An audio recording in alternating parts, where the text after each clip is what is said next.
जिस देश को अंग्रेजों ने 250 साल गुलाम बनाया, जिन अंग्रेजों ने हमको बर्बाद कर दिया सांस्कृतिक रूप से, आर्थिक रूप से, शैक्षणिक रूप से, सामाजिक रूप से, उन अंग्रेजों की रानी के साथ हमारे देश के नेता फोटो खिंचवाने में मस्त हैं और किसी को लगता नहीं कि यह राष्ट्रीय अपमान की बात है।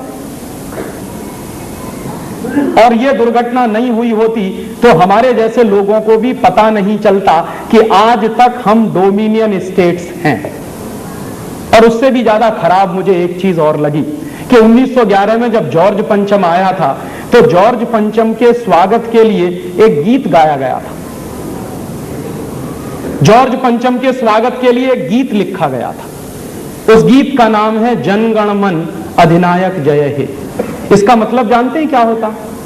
जन गण मन अधिनायक माने हिंदुस्तान की जनता के मनों के, हिंदुस्तान के गणों के अधिनायक, सुपर हीरो तुम्हारी जय हो।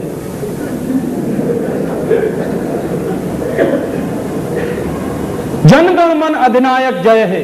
भारत भाग्य विधाता, तुम भारत के भाग्य विधाता हो। माने जो देश को बर्बाद करने में लगा हुआ है, जो जॉर्ज पंचम, और जिस जॉर्ज पंचम की सरकार से पूरा हिंदुस्तान बर्बाद कर दिया गया, उसके स्वागत में कोई गीत लिख रहा है, कह रहे हैं भारत भाग्य विधाता। पंजाब सिंध गुजरात मराठा द्राविड़ उत्कल बंद, विंध्य हिमाचल यमुना गंगा उच्छल जल तिरंग। माने जिस देश में पंजाब है, सिंध है, गुजरात है, मराठा है, इतनी बड़ी बड़ी पर्वतमालाएं हैं, उनके नाम लेते हुए ऐसी नदियां हैं, उन सबकी तरफ से तब शुभ आशीष मांगे, हम तुम्हारे लिए आशीष मांग रहे हैं, दुआएं कर रहे हैं।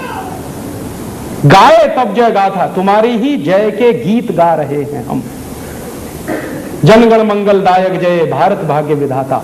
माने तुम भारत के भाग्य विधाता हो, तुम्हारी मंगल कामनाएं करते हुए हम ये गीत गा रहे हैं। ऐसी चाटुकारिता का हिंदुस्तान में दूसरा नमूना नहीं मिलेगा आपको। आपने सुना होगा हमारे देश के इतिहास में कुछ जगहों पर वर्णन किया गया है। क्या वर्णन किया गया है?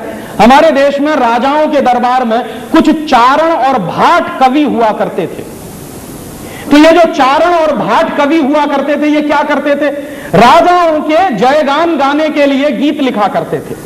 राजा चाहे जितना बदमाश हो, चाहे जितना बेईमान हो, चाहे जितना करप्ट हो, चाहे जितना बदमाश हो, उन सबके बारे में ऐसे ऐसे गीत लिखते थे वहां के चारण और भाट कवि कि लोगों को लगता था कि राजा तो बड़ा महान है, जबकि होता था उसका ठीक उल्टा। तो राजा क्या किया करता था कि जब चारण और भाट कवियों के गीतों से राजा प्रसन्न होता था तो इनाम दिया करता था। क्या इनाम मिलते थे? जो चारण और भाट कवि जितनी ज्यादा चाटुकारिता करते थे किसी राजा की, उनको एस्टेट मिल जाती थी, जागीरें मिल जाती थी, सोने की असरफियां मिल जाती थी, सोने चांदी के कुछ जेवरात मिल जाया करते थे। तो इस तरह का सारे देश में चला करता था। ठीक उसी तरह के चारण और भाट कवि ने हिंदुस्तान में एक गीत लिख दिया ब्रिटेन के राजा जॉर्ज पंचम के स्वागत में। तो जानते हैं इनाम क्या मिला? उस कवि को नोबेल प्राइज दिलवा दिया। 1911 में यह गीत लिखा और 1914 में रविंद्रनाथ टैगोर को नोबेल प्राइज मिल गया। क्यों? क्योंकि ब्रिटेन के राजा की इतनी चाटुकारिता तो ब्रिटेन में कभी उन्होंने नहीं सुनी होगी जो हमारे देश में की कुछ लोगों। और हमारा और आपका दुर्भाग्य जानते हैं क्या है? हमारा और आपका दुर्भाग्य कि जो गीत लिखा गया था जॉर्ज पंचम के स्वागत के लिए, उसका चरण गान गाने के लिए, वही गीत हमारे देश में राष्ट्रीय गीत मान लिया गया। बहुत बार कांग्रेस के अंदर इस बात पर बहस हुई। वो कांग्रेस जो आजादी के पहले, आज की नहीं। तो बहस यह होती थी कि यह गीत नहीं चलने वाला है, और चलता भी नहीं था। ज्यादातर दो ही गीत गाए जाते थे, या तो वंदे मातरम गाया जाता था या गाया जाता था झंडा ऊंचा रहे हमारा विजयी विश्व तिरंगा प्यारा।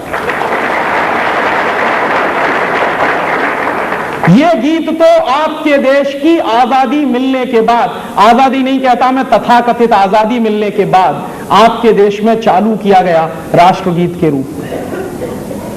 ये हम सबकी कमनसीबी है कि जो गीत हमको गाना पड़ता था अंग्रेजों की चाटुकारिता में, वही गीत अभी फिर गाया गया था 12 अक्टूबर 1997 को रानी एलिजाबेथ के सम्मान में।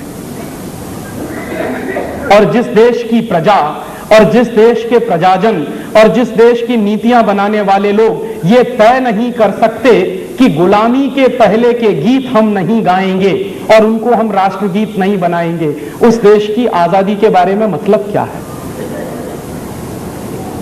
इसलिए अक्सर हम लोग सारे देश में एक बहस चला रहे हैं कि क्या सच में आजादी मिल गई है?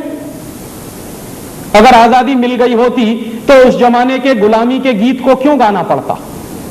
और हमारा दुर्भाग्य जानते हैं क्या है? 50 साल पूरे देश में बहस चली, तब जाके संसद में अभी वंदे मातरम गाना शुरू किया गया। उसके पहले तो वो भी नहीं गाया जाता था।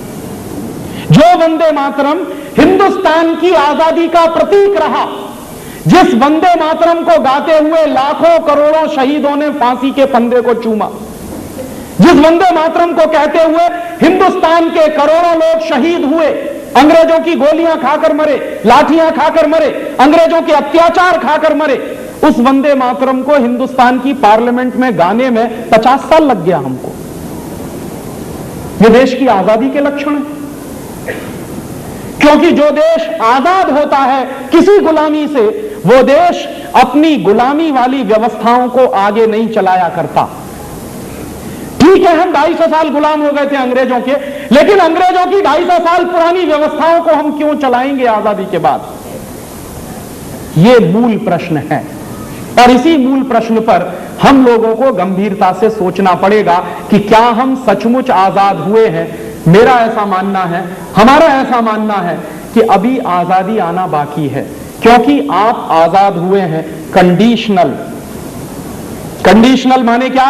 4 जुलाई 1947 का कानून जो कहता है after 15 August 1947 India and Pakistan will be 2 dominion states. हम डोमिनियन स्टेट्स हैं, ना कि इंडिपेंडेंट नेशन। और इसलिए एक बात और समझ में आती है, आप कभी भारत के संविधान को पढ़िए तो भारत के संविधान में कुछ आर्टिकल्स हैं। एक आर्टिकल है